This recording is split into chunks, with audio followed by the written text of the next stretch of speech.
Hening adalah auranya. Kekejaman adalah bahasanya. Dialah penguasa tak tertandingi di balik tembok kelabu. Gangster penjara yang disegani sekaligus ditakuti. Narapidana gemetar dalam bayang-bayangnya, sipir pun tunduk patuh pada kehendaknya. Kebebasan pernah ditawarkan. Gerbang penjara sempat terbuka lebar. Namun ia memilih tetap tinggal.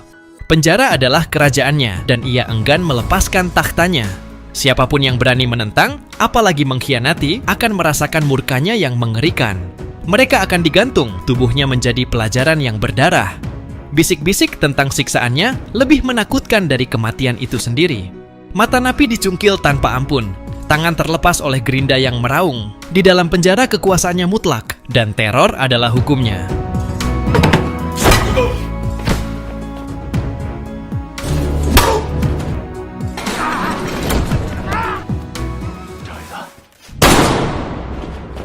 Film diperlihatkan dengan seorang pria tersangka penggelapan dana pajak bernama Un Myung.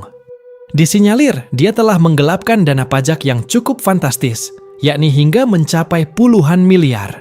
Saat itu di apartemennya, Un Myung terlihat sangat panik ketika perbuatannya itu berhasil terbongkar. Sama halnya seperti Gayus Tambunan yang lari ke Bali, Un Myung pun saat itu mencoba melarikan diri ke Vietnam dengan menelepon seseorang untuk mengurus pelariannya itu.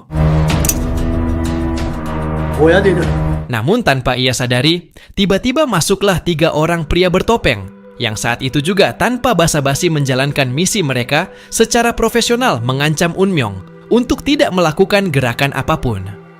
Kemudian, dengan gerakan cepat, salah satu dari mereka menyuntikkan kokain dosis tinggi ke tangan sang tersangka penggelapan pajak itu. Entah siapa yang telah menyuruh mereka melakukan misi itu.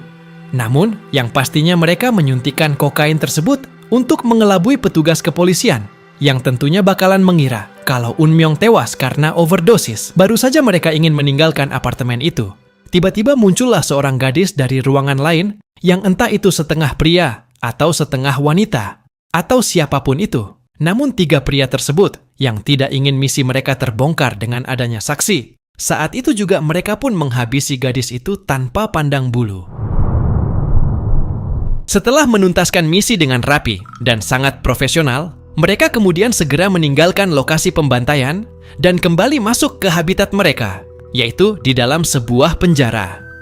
Beberapa waktu kemudian, petugas kepolisian pun datang ke lokasi kejadian, di mana di sana mereka menemukan tubuh Un Myung tersangka penggelapan pajak dan juga gadisnya yang telah tewas mengenaskan. Namun setelah mencoba melakukan beberapa investigasi, pihak kepolisian pun cukup kesulitan mengungkap kronologi kejadian pembunuhan di balik kasus penggelapan pajak yang dilakukan oleh Un Myung itu. Sementara itu, di dalam sebuah mobil tahanan yang melaju dengan kecepatan normal, terlihatlah puluhan napi baru yang akan segera dimasukkan ke dalam penjara. Salah satunya, pria bernama Song Yugon. Seakan-akan tidak punya masalah hidup sama sekali. Dengan santainya Song Yugon menguap membuka mulut dengan lebar sembari meregangkan otot-ototnya. Di balik wajahnya yang terlihat polos, siapapun tak menyadari kalau sebenarnya dia adalah tipikal orang yang sangat-sangat brutal, temperamental, bahkan tidak takut dengan siapapun, sekalipun dia napi baru yang baru pertama kali masuk penjara. Singkat cerita, tibalah mereka di halaman gedung penjara. Satu persatu mereka turun dari mobil hingga napi senior memperhatikan mereka. Merasa risih karena tidak suka diperhatikan, Song Yugon pun balik menatap mereka.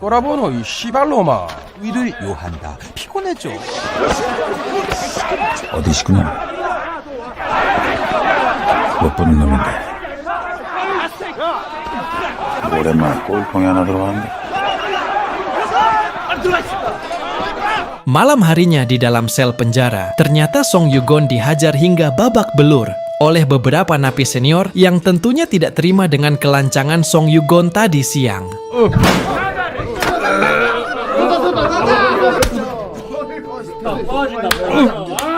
Intimidasi itu ternyata direncanakan oleh Yong Min, yaitu salah satu napi senior sekaligus ketua dari salah satu geng napi di penjara tersebut, yang saat itu juga mengencingi dan membisikkan sesuatu ke telinganya. Song Yugon yang bersimbah darah itu justru memanfaatkan kesempatan itu dengan menggigit telinga Yong Min, hingga naas telinganya pun putus seketika. Kejadian itu ternyata menggemparkan para penghuni penjara, termasuk seluruh napi dan juga sipir penjara. Hingga saat itu mereka tidak berani melakukan apapun, mengingat Song Yugon bisa saja nekat melakukan hal yang lebih brutal lagi. Menemui kepala penjara yang bernama Kang Sunyil, Song Yugon terlihat bertingkah dan berperilaku sedikit sombong, dengan meminta Kang Sunyil untuk memindahkannya ke ruangan sel lain yang lebih baik. Kemudian, Song Yugon keluar dari ruangan tersebut dikawal oleh petugas sipir penjara. Namun, tanpa diketahui oleh Song Yugon, sipir penjara itu ternyata telah menyuruh beberapa napi dari geng lainnya untuk kembali menghajar Song Yugon.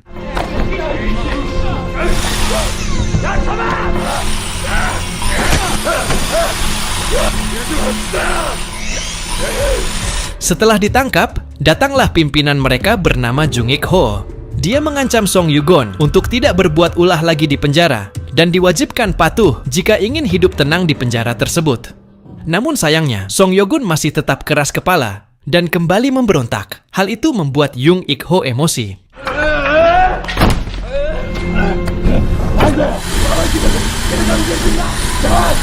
Dan akhirnya Song Yugon pun menyerah dan berjanji untuk patuh pada mereka. Kemudian, dia dimasukkan ke dalam ruangan isolasi selama 20 hari sebagai bentuk hukuman bagi para napi yang susah untuk diatur dan dikendalikan. Sementara itu, kita akan diperkenalkan dengan sosok siapa sebenarnya Jung Ik Ho. Dia ternyata seorang napi yang memiliki kekuasaan di penjara tersebut, bahkan melebihi otoritas seorang kepala penjara. Tidak hanya itu saja, gelar kekuasaan yang sudah menjadi keistimewaannya menjadikannya sosok yang sangat kejam ketika menghabisi siapapun yang mencoba bermain-main dengannya. Di antara semua perbuatan sadis yang pernah ia lakukan, diketahui kalau Jung Ik Ho pernah mencongkel mata salah satu napi yang berulah. Bahkan tanpa ragu, kelopak mata itu dimakan dengan lahapnya. Saat itu Jung Ik Ho yang sedang membaca surat kabar tentang kasus pembunuhan sang mafia pajak beberapa hari yang lalu, tiba-tiba didatangi oleh dua sipir penjara, memberi hormat padanya bahkan memperlakukannya seperti seorang kepala penjara. Entah apa yang mereka perbincangkan, namun yang pastinya mereka mendapatkan segepok uang dari Jung Ik Ho sebagai imbalan yang sudah mereka lakukan atas suruhan Jung Ik Ho itu. Di sisi lain, terungkaplah sebuah fakta tentang siapa sosok Song Yugon. Dia ternyata adalah seorang mantan polisi yang dipenjara karena kasus suap dan tabrak lari yang sudah ia lakukan. Meskipun begitu, Song Yugon merupakan seorang polisi yang sangat-sangat berbakat. Bahkan tidak pernah sekalipun ia gagal menangkap para penjahat. Dan semenjak saat itu, dia pun mendapatkan julukan dengan panggilan Sang Utusan dari Neraka. Singkat cerita, ketika Song Yugon dibebaskan dari ruang isolasi, dia pun pergi ke lapangan penjara untuk menghirup udara segar. Yang secara kebetulan, di sana dia bertemu dengan mantan rekannya saat dulu masih bersama-sama bertugas di kepolisian. Tidak berselang lama kemudian, tiba-tiba datanglah napi yang sempat mengencinginya, yaitu Hyung Min, di mana Hyung Min kembali mengusirnya, hingga membuat Song Yugon terpancing emosi dan berniat memberikan pelajaran pada Hyung Min dan anak buahnya. Namun, pertikaian yang nyaris kembali terjadi, tiba-tiba harus terhenti ketika Song Yugon melihat kedatangan Jung Ik Ho, yang saat itu juga mengadu mereka berdua untuk berduel satu lawan satu tanpa anak buah. Mendengar hal itu, Song Yugon pun menerima tantangan itu dengan senang hati. Bahkan dia meminta imbalan dengan mengatakan jika dia menang, Jung Ik Ho harus bersedia memberikan 4 ekor ayam goreng per setiap ruangan selnya. Jung Ik Ho pun menyetujui kesepakatan.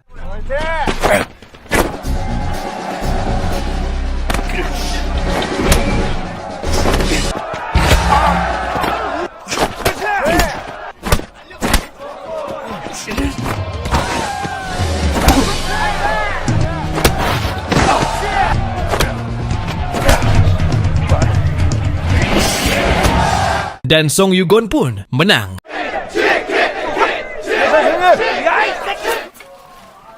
Memasuki penjara blok nomor 84, Song Yugon melihat perlakuan yang didapatkan oleh para napi di sana ternyata sangat jauh berbeda dengan sel lainnya. Terlihat beberapa orang napi melakukan aktivitas mereka dengan santai, bahkan tidak terlihat sedikit pun kalau mereka adalah seorang narapidana. Mereka mendapatkan perlakuan khusus yang pastinya uanglah yang membuat mereka mendapatkan keistimewaan seperti itu.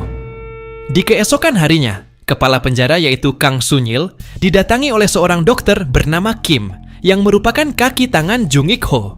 Dia dipercayakan untuk mengurus semua bisnis Jung Ik Ho selama Jung Ik Ho berada di dalam penjara.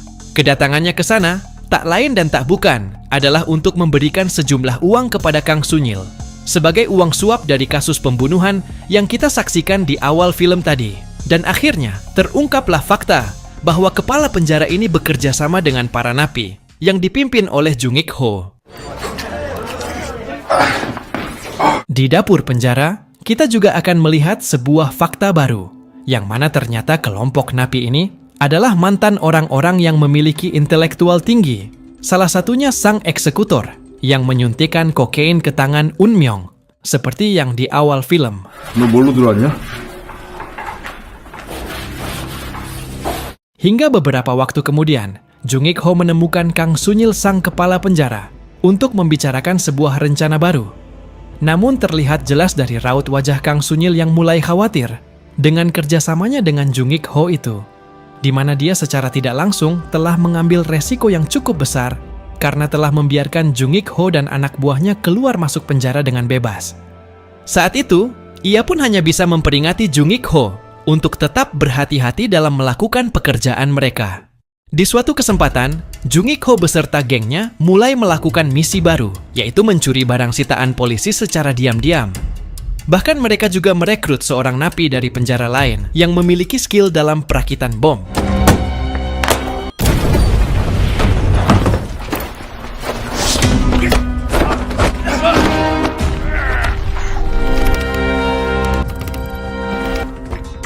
Sialnya, setelah mereka berhasil mendapatkan barang-barang itu, salah satu anggota Jung Ik Ho yang bertugas sebagai sopir ternyata berkhianat dengan mencoba mencuri barang tersebut. Namun aksinya gagal dan kemudian ia kabur, hingga membuat sang kepala penjara yang mendapatkan informasi itu tentu saja terlihat begitu sangat marah. Dan yang lebih sialnya lagi, sang direktur penjara tiba-tiba mengabarkan kalau beliau akan datang melakukan inspeksi atau pemeriksaan dadakan di penjara tersebut. Dan hal itu tentu saja membuat semua para petugas penjara, terutama Kang Sunyil, terlihat sangat khawatir dan gelisah karena seorang napi yang berhasil kabur di luar pengawasannya. Kekhawatiran Kang Sunyil semakin bertambah ketika sang direktur penjara bertemu Jung Ik Ho. 야, 이거 맞아? 응? Di mana ternyata mereka berdua sudah saling kenal satu sama lain, sehingga sudah pasti sang direktur mengetahui kejahatan apa saja yang sudah pernah dilakukan oleh Jung Ik Ho itu. Tiba-tiba terjadi keributan ketika Jung Ik Ho menolak untuk memberi hormat kepada sang direktur penjara. 그만하시죠. 차렷. 에? 나 몰라. 씨발놈이 내 승질 까먹은 모양이네. Dan saat Jung Ik Ho mengambil ancang-ancang meraih sebuah gunting rumput untuk menyerang sang direktur, siapa sangka tiba-tiba 뭐 간수면 다야? 너 왜 가만히 있는 사람 괴롭히고? aksi heroik yang dilakukan Song Yugon yang secara tidak langsung menguntungkan Jung Ik Ho. Saat itu juga, ia pun kembali dimasukkan ke dalam ruangan isolasi. Sementara Kang Sunyil mendapatkan peringatan terakhir dari sang direktur akibat ulahnya itu. Namun hukuman bagi Song Yugon tidak berlangsung lama, di mana Jung Ik Ho yang merasa simpati atas keberanian yang telah ditunjukkan oleh Song Yugon. Saat itu juga ia pun dibebaskan dari ruangan isolasi dan dibawa keluar penjara untuk menikmati makanan sepuasnya. Dan yang lebih menguntungkan lagi, ternyata Jung Ik Ho mengajaknya untuk bergabung dengan gengnya. Meskipun sebenarnya Jung Ik Ho tahu kalau Song Yugon adalah seorang mantan polisi yang juga merupakan adik dari seorang reporter yang pernah menyelidiki kasus di penjara tersebut. 됐어요? 나한테 잘 보이려고? 나도 궁금하네.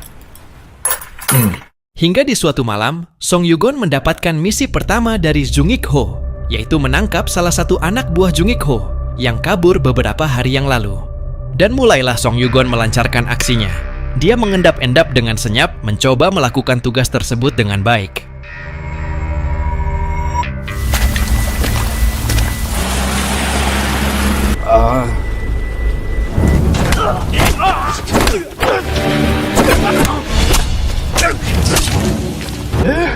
저런 쪽수 딸리는데.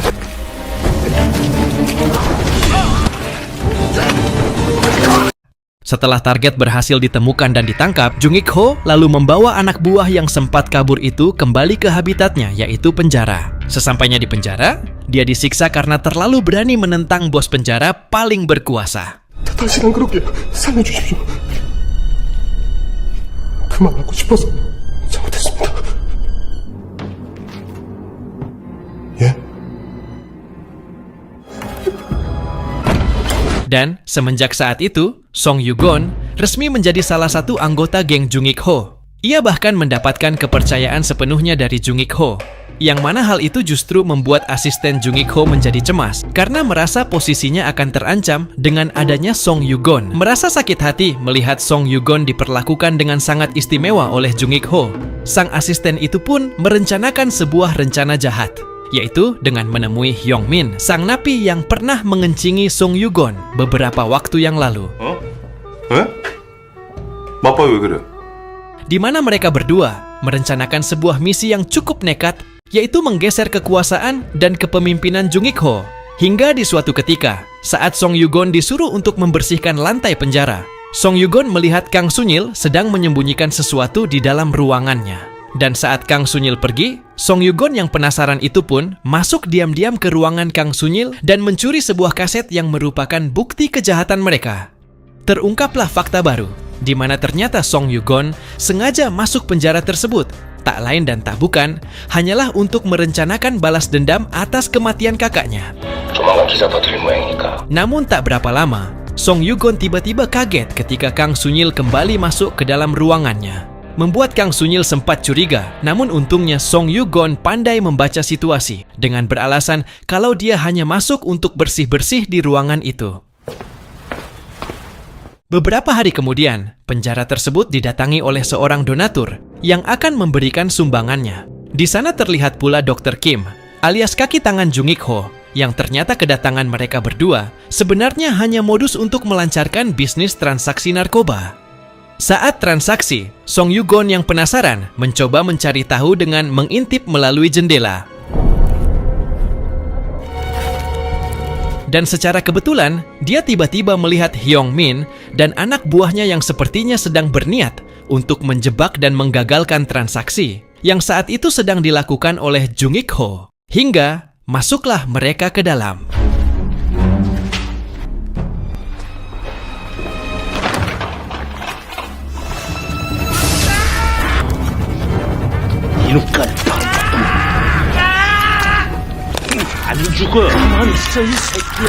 Tingkah Hyung Min yang awalnya sok jago, seketika itu juga berubah menjadi ketakutan hingga membuat berlutut dengan mengatakan kalau dia hanyalah dukun palsu yang sok arogan di media sosial.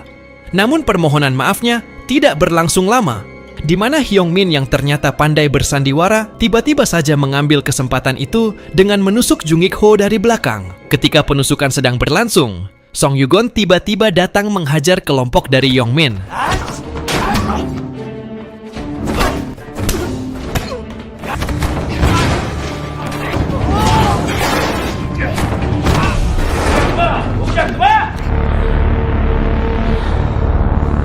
Ketika Song Yugon dibawa oleh petugas, lagi-lagi Hyung Min seakan tidak ada kapok-kapoknya, di mana kembali memukul kepala Song Yugon dari belakang hingga membuat Song Yugon pun pingsan. Di tengah pingsannya, alam bawah sadar membawanya kembali ke dalam ingatan tentang kematian kakaknya, di mana mimpi itu memberitahunya kronologi kejadian di saat terjadinya pembunuhan. Kematian sang kakak ternyata dibuat seolah-olah seperti kecelakaan yang dilakukan oleh sekelompok gangster yang masih belum diketahui siapa mereka. Sementara itu Hyung Min, yang saat itu sedang dalam perjalanan untuk dipindahkan ke penjara lain, ternyata dihabisi oleh suruhan Jung Ik Ho. Di sisi lain Jung Ik Ho, yang mulai menyadari kalau di dalam kelompoknya ada pengkhianat, ia pun mengumpulkan seluruh anak buahnya dan meminta mereka untuk mengakui perbuatannya saat itu juga. Sialnya, sang pengkhianat alias sang asisten mengakui perbuatannya dengan memperlihatkan wajah yang sangat ketakutan, yang mana saat itu juga ia pun harus kehilangan satu tangan akibat dari pengkhianatannya itu.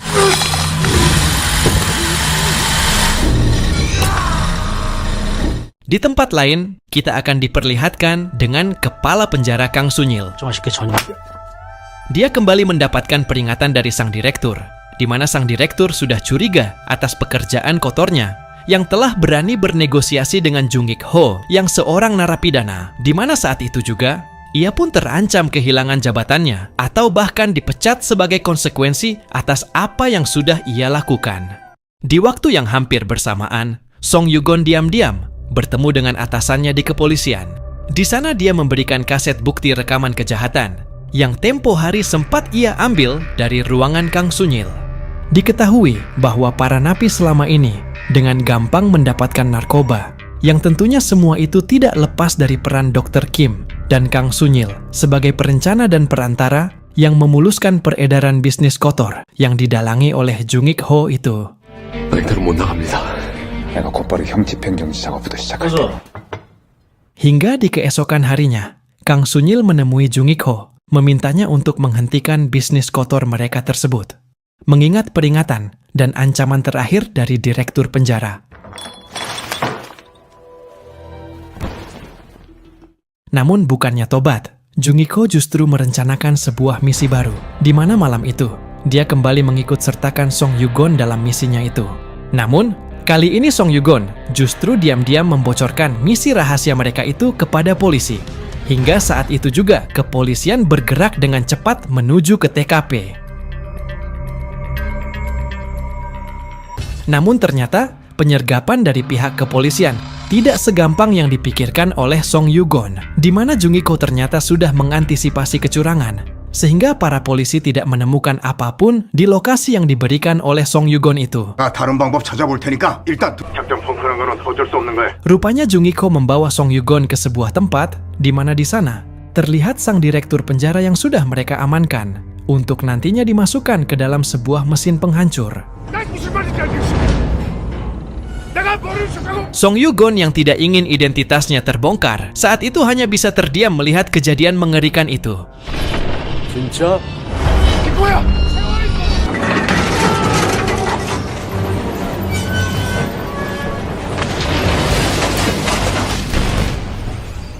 Setelah pekerjaan itu selesai, Jung Ik Ho mendapatkan informasi kalau polisi telah berhasil menangkap Dr. Kim. Saat itu juga Jung Ik Ho pun mulai curiga kalau lagi-lagi ada pengkhianat di dalam gengnya. Ia pun memperlihatkan sebuah foto pada Song Yugon, yang ternyata itu adalah pimpinannya di kepolisian, yang juga sebelumnya sudah diamankan oleh Jung Ik Ho. Song Yugon yang sadar jika atasannya itu bakalan dibunuh, seketika itu juga ia pun tidak dapat mengendalikan emosinya. Hingga saat itu juga, identitasnya sebagai polisi yang menyamar akhirnya ketahuan.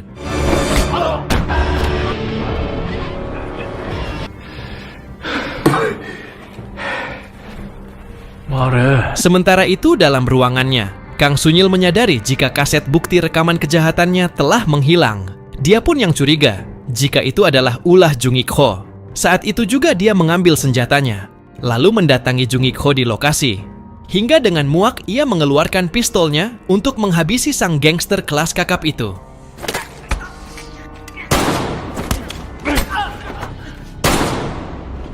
Namun, setelah Kang Sunyil tewas, Jung Ik Ho yang saat itu akan segera meninggalkan lokasi, meminta anak buahnya untuk menggantung Song Yugon agar terlihat mati seperti pelaku bunuh diri. Namun beruntung buat Song Yugon, saat dia akan segera digantung, ternyata ada seorang napi yang merasa kasihan dengannya. Napi itu pun memutuskan untuk membantu dengan cara mematikan lampu.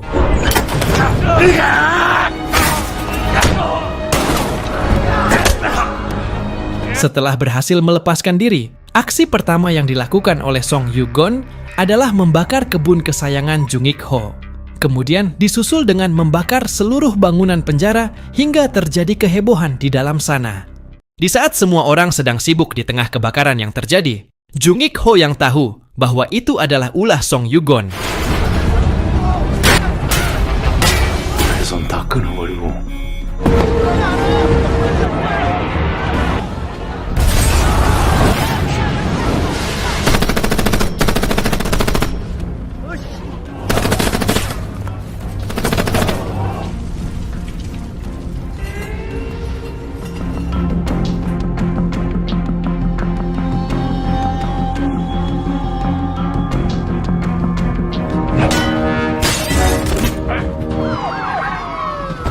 Saat ingin segera menghabisi Jung Ik-ho, tiba-tiba di bawah sana, pihak kepolisian meminta Song Yugon untuk tidak melakukan itu.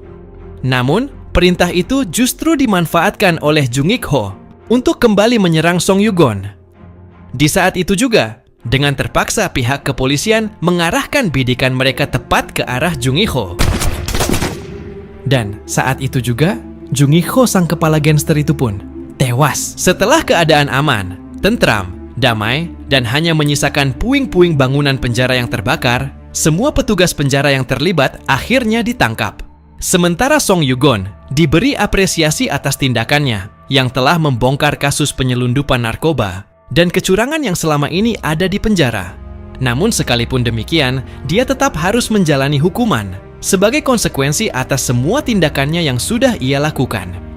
Di akhir film, terlihat Song Yugon yang saat ini kembali menjalani hari-harinya di penjara.